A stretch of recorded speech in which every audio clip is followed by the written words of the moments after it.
आज कुणाल प्रताप सिंह समाजसेवी हैं, काफ़ी टाइम से यहाँ समाज का सेवा कर रहे हैं। आइए इनसे जानते हैं कि जो इस वर्तमान की राजनीति चल रही है, क्या आप इस वर्तमान की राजनीति से संतुष्ट हैं? ये कहना बिल्कुल सही है कि भाजपा की जो नीति है, जो भाजपा की सरकार ने जो जन मानस के लिए, जन कल्याण के लिए, विधवाओं के लिए है, बेरोजगारों के लिए, युवा कल्याणों के लिए कई सारी योजनाएं चलाई हैं, कई सारी स्कीम चलाई हैं, जो कहीं ना कहीं और संगठनों और राजनीतिक दलों से उठकर ऊपर है।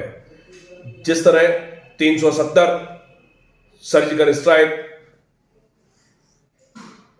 राम मंदिर, जिस तरह के जो काम किए, जो ऐतिहासिक काम है, ये हम सब पूरे हिंदुस्तान और हम सब लोगों के लिए, हम सब समाज के लिए, सर्व वर्ग के लिए ये बहुत ही ताकतवर निर्णय है।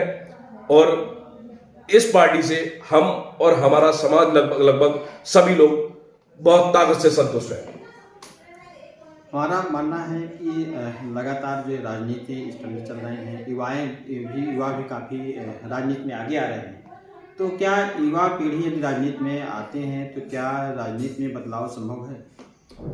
युवा पीढ़ी अगर राजनीति में कदम रखती है तो उसकी राजनीति की दिशा और दशा दोनों बदलना 100% सही है। उसकी काम करने का तरीका, युवा पीढ़ी की सोच, युवा पीढ़ी का काम करने का तरीका, उसकी ताकत, उसकी स्पीड, वो बहुत ज्यादा अच्छी है। और हम लोगों को भी, समाज के सभी वर्गों के, समाज के सभी लोगों को, सभी राजनीतिक दलों को जाति, धर्म, हिंसा, इन सबसे ऊपर उठ के राष्ट्र के विकास के लिए, राष्ट्र के लिए, हिंदुस्तान की तरक्की के लिए ये सारी चीजें सोचना सबसे प्रभावशाली होगा और ये बहुत जरूरी है। आप समाज सेवी हैं और यहाँ चित्रकूट में ही नहीं, पूरे देश में कहें या आपकी उत्तर प्रदेश में, हालांकि बुंदेलखंड का चित्रकूट सबसे पिछड़ा है और यहाँ पर जो है युवा शिक्षित हैं, हालांकि कुछ अशिक्षित हैं जो बेरोजगारी की मार झेल रहे हैं। तो कोई भी सरकार आए तो क्या सरकारों को क्या करना चाहिए कि रोजगार प्राप्त हो? सर्वप्रथम ये क्वेश्चन आपका है कि बेरोजगारी है, बुंदेलखंड में ज्यादा है। बेरोजगारी हर जगह है, लेकिन बुंदेलखंड में इसलिए ज्यादा है कि बुंदेलखंड दस्यु प्रभावित क्षेत्र है और यहाँ डकैतों का बड़ा आतंक रहा, जिसको देखते हुए कोई भी बड़ी कंपनियां निवेश करने से डरती हैं, निवेश करने से बचती हैं, क्योंकि रंगदारी आए दिन आपराधिक घटनाएं होती है। इसलिए शासन को, सरकार को, बड़ी कंपनियों को, बड़े प्रोजेक्टों को यहां पर लाके निवेश कराना चाहिए। यहां इन्वेस्टर मीट करना चाहिए। उत्तर प्रदेश में इन्वेस्टर मीट होगी तो यहां पर जब जितने भी प्लांट, जितने भी इंडस्ट्रियल सेक्शन, इंडस्ट्रियल एरिया बनेगा तो हमारे यहाँ के बेरोजगार युवाओं को रोजगार मिलेगा। वो ना तो अहमदाबाद, गुजरात, दिल्ली, सूरत कहीं जाने की कोशिश नहीं करेंगे। शिक्षा के क्षेत्र में और स्वास्थ्य के क्षेत्र में देखा जाए तो अभी काफ़ी समस्याएं हैं। हालांकि शिक्षा में देखा जाए तो यहाँ चित्रकूट में इंटर करने के बाद या प्रतियोगी छात्रों के लिए जो तैयारी करना चाहते हैं उनके लिए कोई व्यवस्था नहीं है। तो सरकार को क्या करना चाहिए कि जो छात्र यहाँ गरीब हैं, गरीब होने के कारण बाहर जा नहीं पाते हैं और यही इंटर के बाद रह जाते हैं और कहीं बाहर जा कमाई करने का साधन ढूंढने लगते हैं, तो सरकार को क्या करना चाहिए कि यहाँ शिक्षा के लिए जो प्रतियोगी छात्रों की व्यवस्था क्या करें?